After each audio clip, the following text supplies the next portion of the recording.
నీ కోరిక ఏంటి చెప్పు, రాజ్యంలో సగం మట్టుకు ఇచ్చేస్తాను. వెంటనే చెప్పొచ్చు కదా.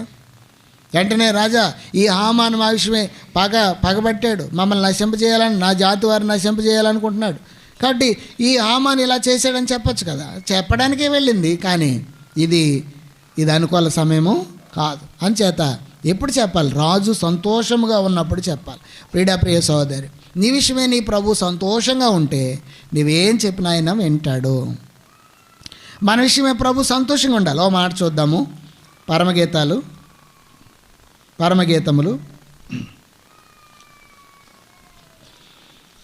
పరమగీతముల గ్రంథం మొదటి అధ్యాయము.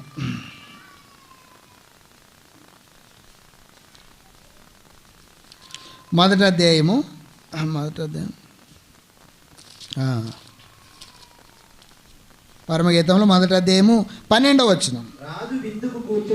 రాజు విందుకు కూర్చుండి ఉండగా నా పరిమళ తైలపు సువాసన వ్యాపించిన. ఇక్కడ చూస్తాం, రాజు విందుకు కూర్చున్నప్పుడు నా పరిమళ తైలపు సువాసన వ్యాపించింది. కాబట్టి రాజు విందుకు కూర్చో. చాలామంది ఏం చేస్తారంటే భర్తకు భోజనం పెట్టి మొదలెడతారు. ఏంటి చెప్తాం, భోజనం పెట్టేటవాడికి ఆ భోజనం దగ్గర ఎలాంటి వార్తలు చెప్పాలి?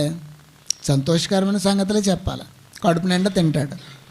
దుఃఖకరమైన సంగతులు చెప్తే భోజనం తినడానికి పెట్టినట్ట, పారేసుకోవడానికి పెట్టినట్ట. అంచేత మనం చేసే పని, మనం ఆ యొక్క మన జీవిత విధానము దేవుని దగ్గర ఎలా ఉందో మళ్ళీ మనం పరిశీలన చేసుకోవాలి. కాబట్టి విందునకు కూర్చున్నప్పుడు పరిమళ తైలపు సువాసన వ్యాపించి. ఒక ఇంట్లో భోజనం చేయడానికి వెళ్ళాడు యేసుప్రభువారు. ఆ సమయంలో అతను కాళ్ళు కడుక్కోవడానికి నీళ్ళు ఇవ్వలేదంట, తలకు నూనె పెట్టలేదంట కదండి. భోజనానికి మాత్రం పిలిచాడు. ఈయన ఎలాంటి వాడో పరీక్షించడానికి పిలిచాడు. అంటే అక్కడికి వెళ్ళిన తర్వాత ఆయన పాదములకు అత్తరు పూసింది ఒక ఆవిడ. మళ్ళీ పైగా వచ్చేసి ఏమంటున్నాడు, ఇది ఎవతో ఎలాంటిదో ఆయనకి తెలుసుంటే అసలు దగ్గరికి రానిచ్చుండేవాడు కాదు కదా అంటే. కానీ ఆమె విస్తార పాపములు క్షమించబడ్డాయి, ఆమె పరిమళ వాసనగా చేయబడింది.